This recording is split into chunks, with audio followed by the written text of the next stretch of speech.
अस्सलामुअलैकुम। कैसे हैं आप? ठीक हैं, खैरियत से हैं? आज के टॉपिक के अंदर एजुकेशन साइकोलॉजी का ही एक टॉपिक हम पढ़ेंगे, जिसके अंदर टेस्ट, मेजरमेंट और असेसमेंट शामिल है। याद रखिएगा, ये जो जितने भी एमसीक्यूज़ हैं वो डिफरेंट बुक से और डिफरेंट टेस्ट्स में से निकाल कर यहाँ पर अरेंज किए गए हैं, लिहाजा ये आपकी कामयाबी के लिए यकीनी किरदार अदा करेंगे।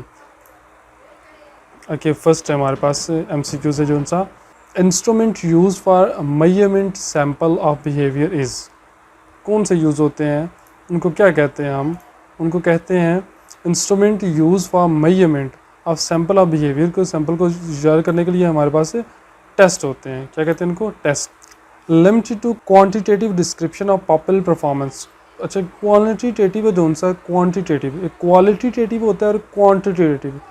क्वांटिटी वाला जो सा होता है, क्वांटिटी कहते हो जो तादाद को, तो वो मेजरमेंट के रिलेटेड होता है, और जो क्वांटिटेटिव होता है, जो क्वालिटी वाला होता है, वो एवेल्यूएशन के मतलब होता है। तो ये क्वांटिटेटिव है, लिहाजा ये हमारे पास मेजरमेंट ही आएगा। डायरेक्ट इसका पता होना चाहिए आपको, ज़रूरी नहीं कि हर एक बताया जाए, डायरेक्ट भी पता होना चाहिए हमें। The purpose of evaluation is to make, evaluation क्यों की जाती है?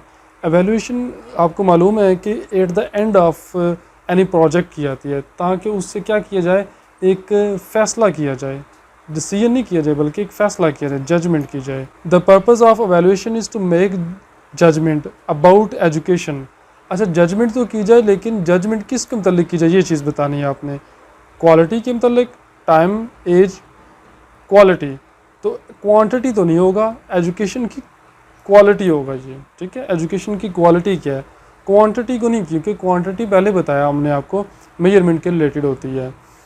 Evaluation that monitors learning process is, learning process को मोनिटर करती है। देखिए, लर्निंग कौन सी है? इन प्रोग्रेस है, प्रोसेस है। तो प्रोसेसिंग के लिए जो लर्निंग होती है वो प्लेसमेंट, डायग्नोस्टिक, समेटिव, फॉर्मेटिव। ये याद रखिएगा, ये हमेशा फॉर्मेटिव होती है, ठीक है। बाकी भी आगे बताते जाएंगे। Formal and systematic process procedure of getting information is systematic. Formal and systematic जो प्रोसीजर इन्फॉर्मेशन को हासिल करने का, वो क्या है? टेस्ट ही है। The process of obtaining numerical value, number की वैल्यू जो सी होती है 1 2 3 4 5, इसको हम क्वालिटेटिव नहीं बल्कि क्वांटिटेटिव कहते हैं। तो वो कौन सी है? मेजरमेंट। ये पहले भी डिस्कस हो चुका है। अ सम ऑफ क्वेश्चन इज टेस्ट, ये आपने रट के रखना है। सम ऑफ क्वेश्चन इज रट, ये कई टेस्ट में आ चुका है, कई पेपर्स में आ चुका है। Okay, the first step in measurement is, measurement के अंदर जो फर्स्ट स्टेप होता है वो क्या होता है? Decision what to measure, administrating the test, development of test, decision what to measure. ये चीज़ जज करना कि हमें क्या चीज़ मेजर करनी है। The purpose of formative evaluation is, formative evaluation का क्या मकसद होता है? कौन सी फॉर्मेटिव? फॉर्मेटिव मैंने बताया थी आपको, वो जो सी प्रोसेस कर रही होती है, चल रही होती है। Decision of what to measure, okay, development of the test, administering the test, monitoring progress of student. तो ये मॉनिटरिंग प्रोग्रेस ऑफ स्टूडेंट होगी। क्यों? क्योंकि फॉर्मेटिव ऐसी होती है जो कि चल रही होती है, कंटिन्यू होती है। To assess achievement at the end of instruction, यहाँ पर लिखा हुआ है, यहाँ पर शायद लफ्ज़ को मिस हुआ हुआ है, अभी याद रखिएगा। Achievement at the and, and के अंदर जो अचीवमेंट होती है वो कौन सी होती है? प्लेसमेंट नहीं, फॉर्मेटिव तो हम पहले पढ़ चुके हैं। प्लेसमेंट हो सकती है, सॉमेटिव है, डायग्नोस्टिक। तो ये सबमिटिव होती है, जो सबमिट कहते हैं ना, सबमिट कर दिए फॉर्म, वो सबमिट कब करते हैं? एट द एंड करते हैं। Vast of all in scope, scope के लिहाज से सबसे बड़ी चीज़ कौन सी है? Measurement, evaluation, test, assessment. रट के रखिएगा, evaluation. The least in scope is, सबसे कम स्कोप किसका है? याद रखिएगा, test. Permanent difficulties in learning और इन्वेस्टिगेटेड, परमानेंट डिफ़िकल्टीज़, डिफ़िकल्टी किसके अंदर होती है? प्लेसमेंट, फॉर्मेटिव नहीं, फॉर्मेटिव पढ़ चुके हैं हम, सबमिटिव पढ़ चुके हैं। फिर डायग्नोस्टिक होती है, कौन सी होती है जी? Diagnostic. Broader in meaning, meaning के लिहाज से ब्रॉडर सेंस कौन सा? ऑब्जेक्टिव का या एम्स का? ऑब्जेक्टिव का है। Procedure use to determine person abilities, एक बंदे की जो एबिलिटी है उसको ज़ाहिर करने के लिए कौन से टेस्ट होते हैं? Maximum performance test. रट के रखिएगा इसको भी। Okay, in norm refer test the comparison is, कौन से टेस्ट में? Norm refer test. कंपैरिजन किसके दरमियान होता है नॉर्म ट्रैफर्ड टेस्ट में? बंदों के दरमियान होता है, यानी कि between areas, interest, groups, individual, ठीक है, बंदों के दरमियान होता है नॉर्म ट्रैफर्ड का। In which question marking will be more reliable, जिसमें मार्किंग या जो सी पेपर चेक करना बहुत ईजी होता है। कंप्लीटिंग शॉर्ट आंसर, ऐसे, multiple choice question. Facility value of less than 0.20 means 0.20 से कम हो फैसिलिटी वैल्यू, तो उसका क्या मतलब है, ये भी आपने राइट कर रखना है कि आइटम इज़ डिफ़िकल्ट, कि वो जो चीज़ है वो आइटम डिफ़िकल्ट है, या टेस्ट जो भी है वो डिफ़िकल्ट है। Objective type question have advantage over essay type question because such question, यानी कि ऑब्जेक्टिव टाइप का एसे टाइप के ऊपर एडवांटेज क्या होता है, क्यों? आर इजी टू प्रिपेयर, आसानी से हो देते हैं। Are easy to mark, marking आसानी से होती है। आर इजी टू सॉल्व, या सॉल्व इजी होते हैं। तो सबसे बड़ा एडवांटेज ये होता है कि इजी टू मार्क, कि मार्किंग के अंदर ये इजी होते हैं। Discrimination value more than 0.4 means कि 0.4 का मतलब क्या है कि आइटम है जो सा गुड नहीं है बल्कि एक्सेप्टेबल है, item is acceptable. Test involving the construction of certain pattern is called, जिसके अंदर खास पैटर्न हो टेस्ट के अंदर, उस टेस्ट को क्या कहा जाएगा? Performance test, intelligence test, intelligence ही टेस्ट कहते हैं उसको, क्या कहते हैं उसको? Intelligence test, yes. In multiple choice items of the stem of the item, stem of item should be, यानी कि जो स्टेम है वो कैसी होनी चाहिए? Large, small, meaningful. मीनिंगफुल होनी चाहिए, यानी कि जो MCQs में टर्म दी जाती है वो टर्म जो उनसे होती है मीनिंगफुल होना चाहिए, ताकि बंदा आसानी से आंसर दे सके। Okay, which appropriate verb will you use to make an objective behaviour? Objective behaviour कौन सा होता है? ऑब्जेक्टिव बिहेवियर जिसमें किसी की गलती गुंजाइश ना हो उसको कहते हैं। तो कौन सा होगा? To appreciate, to know, to understand, to construct, ये होगा। ये भी रट के रखेंगे। कुछ ऐसे हैं वो लॉजिक के बगैर रट के रखा करें, ताकि क्योंकि इनकी पेपर के अंदर ये अक्सर ये आ जाते हैं, तो लॉजिक ढूंढते रहें तो इनका प्रॉब्लम बन जाता है। आपको शायद ये भूल ही जाएँ, क्योंकि इनको रिलेट होते हैं बहुत से, तो ये डिफ़िकल्ट भी होते हैं बाज़ दफ़ा कंपैरिजन करना। Active representation, the purposes of instruction of a teacher और कॉल्ड, उसको क्या कहते हैं? परफॉर्मेंस, अटेनमेंट, इंस्ट्रक्शन, इंस्ट्रक्शन कहते हैं, ठीक है। टीचर जो बच्चों को देता है वो जो इंस्ट्रक्शन नहीं कहलाएंगे वो। Running description of active behaviour, running description of active behaviour of a students as observe by teacher is, ठीक है। टीचर के बारे में जो स्टूडेंट के बारे में जो टीचर रिकॉर्ड रखता है उसको एनेक्डोटल रिकॉर्ड कहते हैं। इसको एनेक्डोटल भी बोलते हैं कुछ लोग। A test very popular classroom teacher is, कौन सा टेस्ट सबसे ज़्यादा जो क्लासरूम में माना जाता है? मल्टीपल चॉइस क्वेश्चन होते हैं उनसे। Frequently use tool of summative valuation, summative valuation के लिए कौन सा टूल यूज़ किया जाता है? True false, matching, teacher observation, summative, तो टेस्ट ही यूज़ किया जाता है। टेस्ट होता है तो पता चल जाता है जी ये बच्चे की एट द एंड कैसी रिपोर्ट आई है। द सबमिटिव वैल्यूएशन उसको क्या कहते हैं? Diagnostic, clarifying judgement, maximum, non, तो ये मैक्सिमम कहेंगे उसको, क्योंकि एंड में मैक्सिमम जज, बल्कि नहीं, सर्टिफाइंग जजमेंट होगा, ठीक है। ये क्लियर कर लीजिएगा, सर्टिफाइंग जजमेंट होगा, जजमेंट आ जाती है सबमिटिव वैल्यूएशन के अंदर। Okay, the difference between maximum and minimum, ये भी रट के रखिएगा। जो मैक्सिमम मिनिमम के दरमियान जो चीज़ होती है वो क्या, उसको क्या कहते हैं? हम रेंज कहते हैं। The number off score lying in class, class के अंदर जो स्कोर दी जाते हैं उसको फ्रीक्वेंसी बोलते हैं। क्या कहते हैं उसको? फ्रीक्वेंसी कहते हैं। A multiple choice question is composed of question referred as, a multiple choice question is composed of question, यानी कि वो मल्टीपल चॉइस जिसके अंदर क्वेश्चन होता है वो क्या कहते हैं? स्टेम, फॉइल, रिस्पॉन्स, डिस्ट्रैक्टर, ये स्टेम होता है, यानी कि क्वेश्चन को हम स्टेम कहते हैं। बाकी भी हम पढ़ेंगे, डिस्ट्रैक्टर क्या है, फॉइल क्या है, या रिस्पॉन्स क्या है, वो भी हम देखेंगे आगे। In a norm refer test which item is best? Item difficulty is near zero, zero मतलब डिफ़िकल्टी बहुत कम हो। Item difficulty near than 100% difficult हो।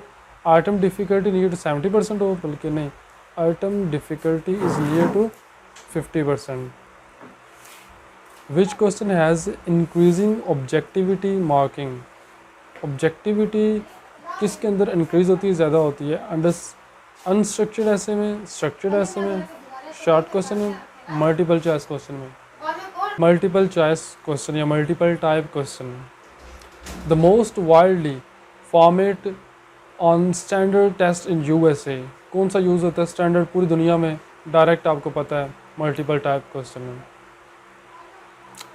विच question are difficult to mark with reliability? Reliability भी हो और डिफ़िकल्ट मार्क हो, तो ये भी नहीं डिफ़िकल्ट होते हैं शॉर्ट क्वेश्चन। मल्टीपल चॉइस भी डिफ़िकल्ट नहीं होते। अनस्ट्रक्चर्ड ऐसे, स्ट्रक्चर्ड ऐसे नहीं, अनस्ट्रक्चर्ड ऐसे होंगे, ठीक है, वो मुश्किल होते हैं। Projective techniques are use to measure, projective techniques किसको मेजर करती हैं? एप्टीट्यूड को, नॉलेज को, इंटेलिजेंस का, पर्सनैलिटी का? 50-50 आइडियाज़ का या तो एप्टीट्यूड है या ये पर्सनैलिटी है, इन दोनों में से कॉन्फर्म एक है। Test meant for prediction on a certain criteria is called, prediction के लिए कौन से टेस्ट होते हैं? यानी कि किसी चीज़ को प्रिडिक्ट करने के लिए फ्यूचर में क्या होगा? Aptitude test, intelligence, personality, knowledge. Aptitude test, हाँ यहाँ पर एप्टीट्यूड है तो वो पर्सनैलिटी वाले होंगे जो मैंने पहले आपको बताया है।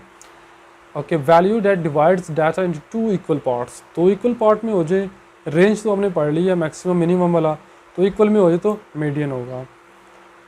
The test measure which we need to measure this quality of the test is called, यानी कि वो चीज़ जो हमने मेजर करनी थी वो मेजर कर ली है, तो उसको हम क्या कहेंगे? Validity, usability, reliability, objectivity. इसको हम याद रखिएगा, वैलिडिटी कहेंगे। जो चीज़ हमने मेजर करनी थी वो मेजर होगी या वैलिड होगी, ठीक है। वैलिड होगी यानी कि मेजर करना था कि जवाब इसका 5 है, 5 आ गया तो वैलिड हो गया। रिलायबिलिटी और चीज़ है। The length of test is an important factor in obtaining representative, the length of a test is an important factor in obtaining a representative. तो ये कौन सा होगा? मीडियन तो नहीं होगा, मीडियन तो 2 चीज़ों को कहते हैं, मीन भी नहीं होगा, मोड, बल्कि सैंपल होगा। इसका सैंपल याद रखिएगा, कोई बाकी नहीं आता इसका। मीडियन ऑफ 1, 2, 4, 5, 3, इसका दरमियानी सा कौन सा होगा? 5 भी नहीं हो सकता दरमियान में, 2 भी नहीं हो सकता, 3.5 ही 1 से लेकर 5 के दरमियान हो सकता है। Test made to compare the performance of student with other student, एक स्टूडेंट की दूसरे स्टूडेंट के साथ जो परफॉर्मेंस जज करने के लिए टेस्ट होते हैं वो achievement, criterion, non, norm refer test. याद रखिए, नॉर्म रेफर जो टेस्ट होते हैं वो क्राइटेरिया को, बच्चों की परफॉर्मेंस को कंपेयर करने के लिए यूज़ होते हैं, कंपेरिजन के लिए नॉर्म रेफर टेस्ट।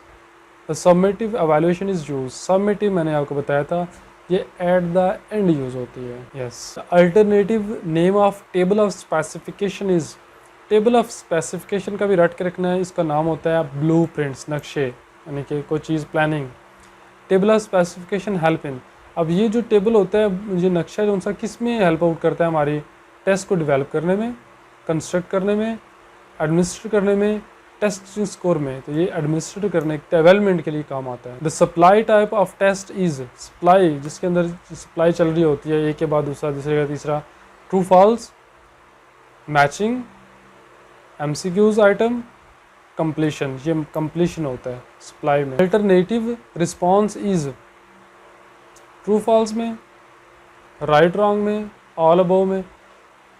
अल्टरनेटिव सब में ही होता है यहाँ पर, या ये वो, या ये होगा या ये होगा, या सही होगा या गलत होगा, या जिस।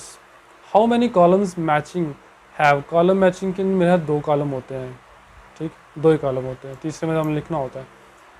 The item in a column for which a matching B sort is, यानी कि जो बी के अंदर जो कॉलम होता है उसको क्या कहते हैं? रिस्पांस कहते हैं? नहीं, रिस्पांस तो जवाब को कहते हैं।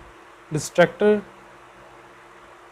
प्रीमाइस, प्रीमाइस इसको कहेंगे, यानी कि जहाँ से हमने अपना नतीजा अहज़ करना होता है उसको प्रीमाइस कहते हैं। Identify relationship between 2 things demonstrated by, यानी कि 2 चीज़ों के दरमियान डिफरेंशिएट कौन सी चीज़ करती है? ट्रू फॉल्स ये डिफरेंशिएट नहीं करता, ये कहता है या ये है या वो है।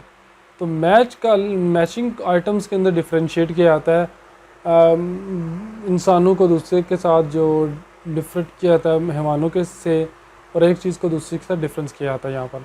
तो कंप्लीशन में तो खाली जगह होती हैं।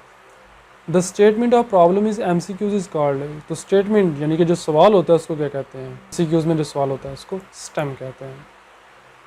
मैं सारे इसलिए नहीं पढ़ रहा ताकि थोड़े से आपके भी दिमाग की बत्ती जले और आप भी देख लें कि यहाँ पर क्या आना चाहिए। The correct option in MCQs is answer, premises, destructor, response. हाँ जी, ये उसकी वजाहत आ गई। जो जवाब होगा उसको रिस्पांस कहेंगे। The incorrect option in MCQs, अब जो चीज़ इनकरेक्ट होगी उसको क्या कहेंगे? रिस्पांस तो कह नहीं सकते, स्टेम कह नहीं सकते, तो क्या कहेंगे? डिस्ट्रक्टर है। ये जवाब हमारा नहीं है। The most widely acceptable test item is MCQs ही है। टाइप ऑफ ऐसे item in which content are limited. अच्छा, कंटेंट जिसमें लिमिटेड होगा वो कौन सा होगा? जिसमें देखिए लफ्ज़ ने पहले लिख दिया रिस्ट्रिक्टेड। आय हाय, ये तो बड़ा आसान होगा, पहले देखना। लिमिटेड का सिनोनिम ही रिस्ट्रिक्टेड होता है। The ability to select, organize, integrate, evaluate idea is demonstrated by, जिसमें सेलेक्ट भी कर लें, ऑर्गेनाइज भी कर ले, एवेल्युएट भी कर ले, उसको कहते हैं रिस्ट्रिक्टेड रिस्पांस क्वेश्चन। नहीं। Matching items MCQs extended response question, यानी कि एक्सटेंडेड होगा जिसमें हम ये तीनों चारों काम कर सकते हैं। The analyse of item is necessary in, the analysis of item is necessary. Necessary किस में होता है किसी चीज़ को एनालाइज करना? स्टैंडर्डाइज्ड टेस्ट में, नॉर्म रेसिव टेस्ट में, ऑब्जेक्टिव टेस्ट में या ऐसे टेस्ट में। तो ये स्टैंडर्डाइज्ड टेस्ट में ही चीज़ों को ज़रूरी होता है कि एनालाइज किया जाए, क्योंकि स्टैंडर्डाइज्ड टेस्ट होते हैं तो ये अच्छे से अच्छा रिस्पांस भी दें लोग, और ये अच्छे से अच्छा इसका इफेक्टिव भी और रिजल्ट भी अच्छा है। Which was is not the type of test by purpose. Purpose के लिहाज से कौन सी टेस्ट की किस्म नहीं है, याद रखना है। कौन सी पूछ रहा है? पर्पस के लिहाज से। स्टैंडर्डाइज्ड टेस्ट है, पर्पस के लिहाज से किस्म नहीं है, तो ये तो है। ऑब्जेक्टिव टाइप भी है। ऐसे जो सा ये नहीं है जी। कौन सा? ऐसे टाइप है जो सा, ये पर्पस के लिहाज से ये टेस्ट की किस्म नहीं है। The type of test by method, method के लिहाज से कौन सा टेस्ट है? स्टैंडर्डाइज्ड टेस्ट तो पर्पस के लिहाज से है, ऐसे टाइप टेस्ट भी पर्पस के लिहाज से हैं। नॉर्म रेफरेंस टेस्ट जी, ये ऑब्जेक्टिव टाइप टेस्ट है, ये उनसे ये मेथड के लिहाज से इनको हम कहते हैं। देखिए ना, ये ऑब्जेक्टिव टाइप टेस्ट इधर नहीं लिखा, लेकिन उसी के अंदर ही आते हैं। Student performance is compared with other student, कि एक स्टूडेंट की दूसरे के साथ जो कंपेयर की जाती है, ये हम पहले देख चुके हैं वैसे एक दफ़ा, याद करें थोड़ा सा। यानी कि एक की दूसरे के साथ परफॉर्मेंस को कंपेयर किया जाता है स्टैंडर्डाइज्ड टेस्ट में, ऐसे टाइप टेस्ट में, ऑब्जेक्टिव में या नॉर्म रेफर में। नॉर्म रेफर टेस्ट ही है। Student performance is compared with clearly defined learning task in, learning task होगा यहाँ पर लफ्ज़ स्टैंडर्डाइज्ड। अच्छा, विच clearly define learning task, learning task जो डिफाइन करे। स्टैंडर्डाइज्ड टेस्ट में, ऐसे टाइप टेस्ट में तो हो नहीं सकता। नॉर्म रेफर टेस्ट में यहाँ पर क्राइटेरियन रेफरेंस टेस्ट होगा, ठीक है, क्योंकि डायरेक्ट हमने बताना है लर्निंग के रेफरेंस से, तो ये क्राइटेरियन टाइप टेस्ट होगा। Test that measure learning outcome, learning outcome यानी कि जो चीज़ हमारे बाहर आ गई है, जो हमें रिजल्ट के तौर पर आ गई है, वो कौन सी होगी? Test that measure learning outcome, वो कौन से टेस्ट होते हैं? Achievement test, aptitude test, criterion reference test, norm refer test. तो ये अचीवमेंट टेस्ट होगा कि एट द एंड हमने अचीव क्या किया है। The test design to predict future performance, future ये हमारे पास the test design to predict future performance, future की जो परफॉर्मेंस होगी वो एप्टीट्यूड टेस्ट से टेस्ट होगी, ठीक है। IQ of a student having same physical mental as will be, physical और मेंटल एज इसकी सेम होगी तो उसका IQ 100 होगा, रट के रखिएगा। The IQ of a student having 12 year 1 2, ठीक है, 1 2 से 120 आ जाएगा, डायरेक्ट रट के रखिएगा इसको भी। The quality of test, quality of test that measure what its claim to measure is, यानी कि चीज़ मेजर करना चाह रहे हो मेजर होगी है, तो ये हम पहले पढ़ चुके हैं। इसका आप गेस करें कौन सा होगा? Validity. The characteristic of a test to discriminate between high achievers and low achievers, यानी कि हाई डिस्क्रिमिनेशन से आप ये लफ्ज़ समझें। डिफ्रेंशिएशन किसको कहते हैं? डिस्क्रिमिनेशन को, यानी कि डिस्क्रिमिनेट करना, यानी कि दोनों चीज़ों के दरमियान जो चीज़ डिफरेंट है वो बताना, तो डिफ्रेंशिएटिबिलिटी होगा यहाँ पर, ठीक है। इससे आप रिलेट कर लीजिएगा, डायरेक्ट आपको पता चल जाएगा। If the score of a test is not affected by any factor, if a score of test is not affected by any factor, quality of test is called, यानी कि किसी से अफेक्ट नहीं हुआ, किसी फैक्टर से उसका टेस्ट में स्कोरिंग के अंदर कोई मसला नहीं आया, तो ये ऑब्जेक्टिविटी होगी। ऑब्जेक्टिविटी कैसी कहती उसी को है कि यानी कि जिसमें बायस ना हो किसी वजह से, टेस्ट के नंबर लिखाई की वजह से या ज़्यादा लिखने की वजह से नंबर ना दिए जाएँ, उसको हम कहते हैं objectivity. The quality of test to give same score when administrator at different occasion is, यानी कि डिफरेंट ओकेजन के अंदर डिफरेंट जगहों पर जो रिज़ल्ट आया वो सेम आया, तो उसको क्या कहेंगे कि ये चीज़ वैलिड है या रिलायबल है? ये क्या है? रिलायबल। देखिए वैलिडिटी वो चीज़ होती है, यहाँ पर दोनों का कंट्रास्ट यहाँ पर आता है, ये तो इसके बाहर हो जाते हैं, 50% से बाहर हो जाते हैं, इनका तो आंसर बनता ही नहीं है ना। वैलिडिटी उसको कहते हैं जो चीज़ मेजर करना चाह रहे थे मेजर होगी, डेट्स ऑल, लेकिन डिफरेंट ओकेजन पे जवाब सेम आए, वैलिड जवाब आए, तो उसको रिलायबिलिटी कहते हैं कि ये चीज़ रिलायबल है। If the sample of question in a test is sufficient large, क्या कहता है? If the sample of question in the test is sufficiently large enough, the question of a test is काफ़ी हद तक लार्ज है, और जो उसको क्या कहें, the quality of test is adequacy, objectivity, differentiability या रिलायबिलिटी, तो एडवोकेसी कहेंगे इसको, ठीक है। कुछ चीज़ें रट के रखिएगा, पहले मैं बता रहा हूँ आपको कि ये बड़ी आसानी से रट लें तो बेहतर होता है, बजाय इसके कि लॉजिक जहन में रखें, हर एक की लॉजिक जहन में नहीं रखी जा सकती।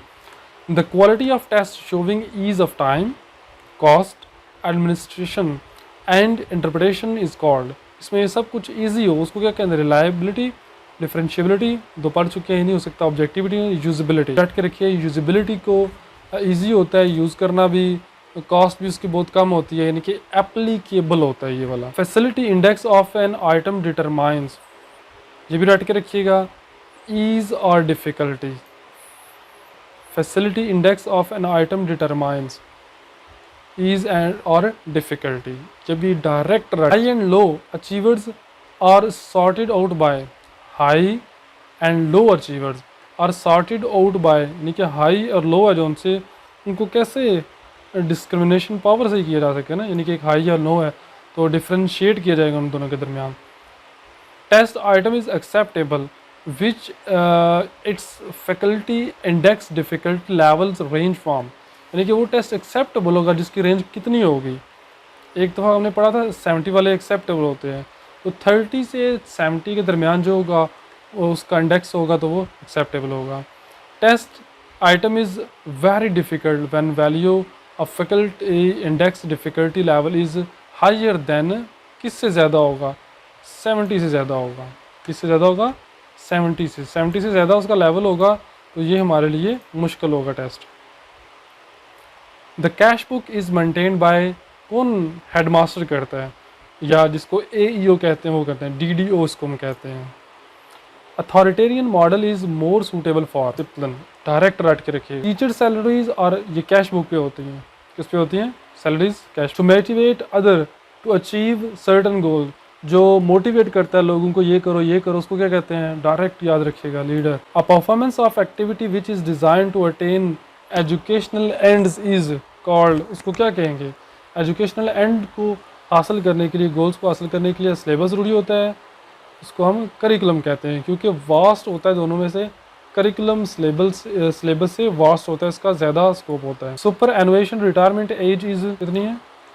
60 age. Characteristic of good planner और मोटिवेटर भी होता है, ऑप्टिमिस्ट भी होता है, प्रोड्यूसर भी होता है। Yes. What is EN? Efficiency and discipline rule, रट के रखिएगा। END efficiency and discipline rule, efficiency and discipline rules. Okay. ADP, D वाला जो सा है डेवलपमेंट है वो याद रखिएगा, बाकी देख लें जो मर्जी। Annual development programme, annual division, annual debating, annual duty, annual development programme. ये डी याद रखना है आपने। The power is concentrated in the hands of one or more, एक से ज़्यादा लोगों के पास जब पावर आ जाए, सेंट्रलाइज नहीं, पावर शिफ्ट जो होगी तो सेंट्रलाइज तो रहा ही नहीं, कमांड कंट्रोल ये डिसेंट्रलाइज हो जाएगा। What is central to administration का, एडमिनिस्ट्रेशन में सबसे इंपॉर्टेंट चीज़ क्या होती है, डिसीजन मेकिंग। आर याद रखिए रिपोर्ट है, एंड में रिपोर्ट ही लिखी जाती है। POSDIR, आर में, आर का मतलब क्या है, एंड में रिपोर्ट होती है। SNE is are observation of schedule of new experience, schedule of new expenditures, schedule of new entry, system of new entry, नहीं ये schedule of new entry होगा। pension is given at the renewment in after service of 25 साल के बाद pension आप ले सकते हैं। person who possess the qualities of leadership is called leader। the type of test used to measure minimum basic knowledge and skills is called, जो सबसे कम जो स्किल्स को जज करने वाले टेस्ट हो गए, परफॉर्मेंस सर्वे, डायग्नोस्टिक नहीं, mastery test. In art class, याद ध्यान से पढ़िएगा जिनको, in art class students paints a new, क्या चीज़ कह रहा है ये, यहाँ से याद रखिए, न्यू चीज़, अनऑर्गेनाइज पेंटिंग, यानी कि नई चीज़ क्रिएट कर रहा है। Which framework does his behaviour for under cognitive taxonomy, तो कॉग्निटिव टेक्सोनॉमी में जो चीज़ नई हो बनाई जा रही है उसको क्या कहेंगे, नॉलेज कहेंगे नहीं, एनालिसिस नहीं, अंडरस्टैंडिंग नहीं, सिंथेसिस कहेंगे इसको, क्या कहेंगे हम, सिंथेसिस, क्योंकि नई चीज़ को बंदा जनरेट कर रहा है, बना रहा है, उसको सिंथेसिस कहेंगे। A student is asked to critique a painting base, critique करना है यानी कि उसको चीज़ को खंगालना है, अच्छी तरह क्रिटिसाइज करना है। बेस कौन सा है, sound and objective criteria. Which framework does this behaviour tall under the cognitive taxonomy में, किस में आएगा, सिंथेसिस में नहीं, नई चीज़ तो बना नहीं रहा।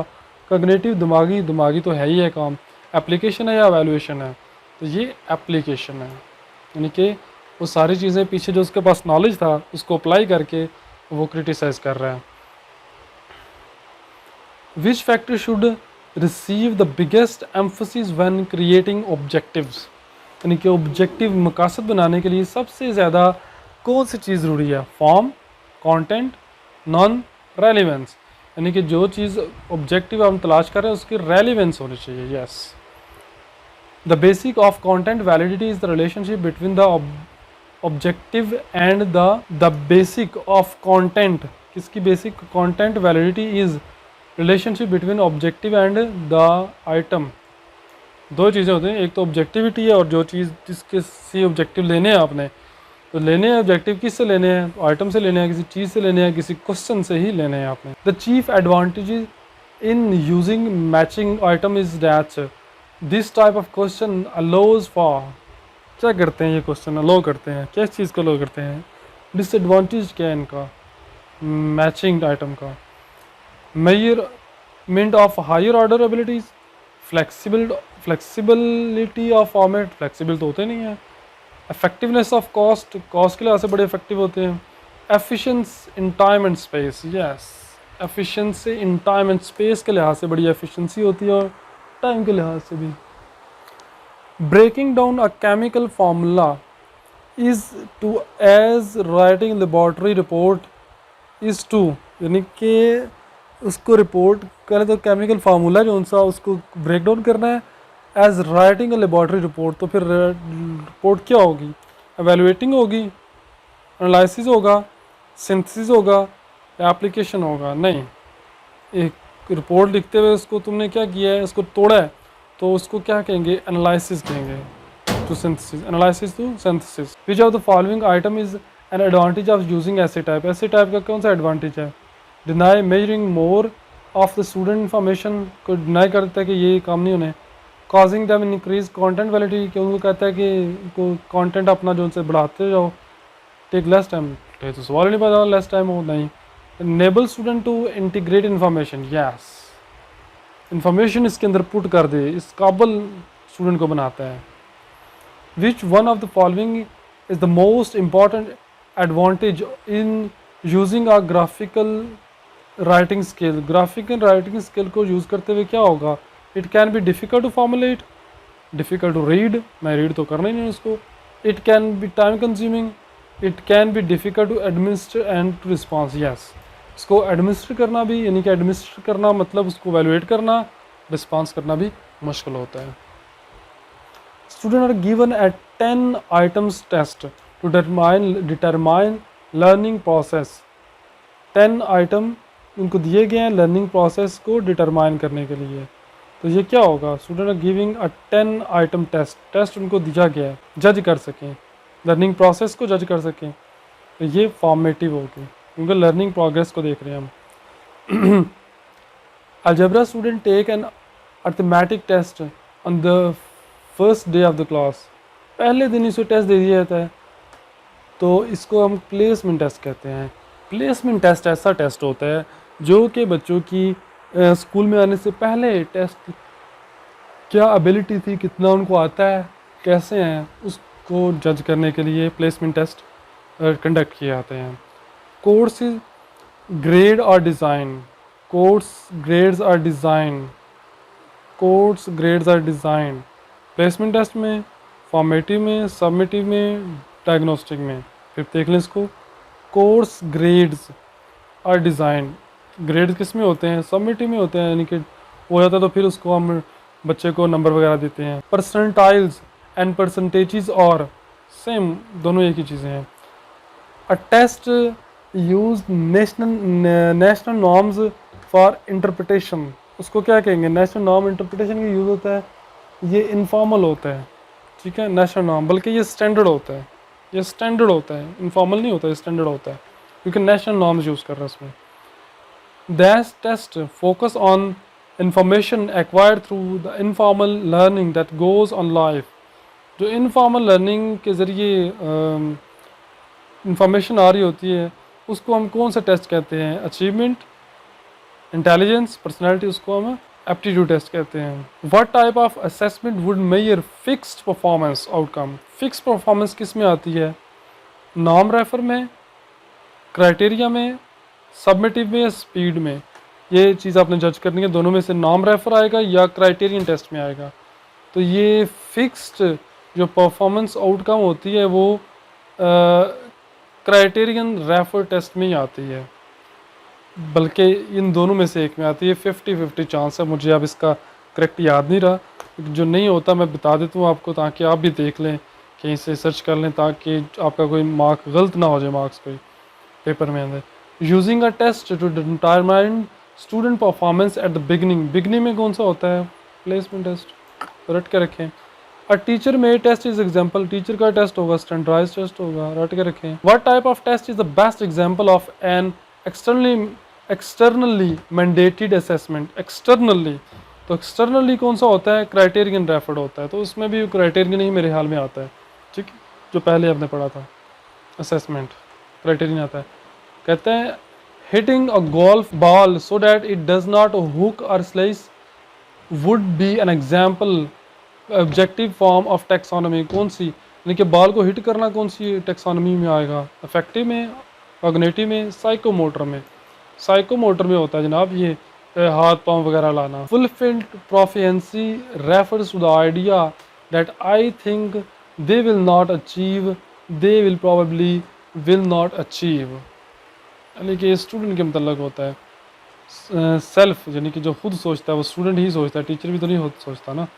इन general most externally mandatory test और free from bias and error, वो टेस्ट होते हैं जो उनसे बाहर से बन के आते हैं, वो दोनों में ना बाइस होता है ना ही एरर होता है, यानी कि ना ही तो वाले होते हैं ना ही वो गलतियों वाले होते हैं। Learning one's additional fact draws its objective from which taxonomy.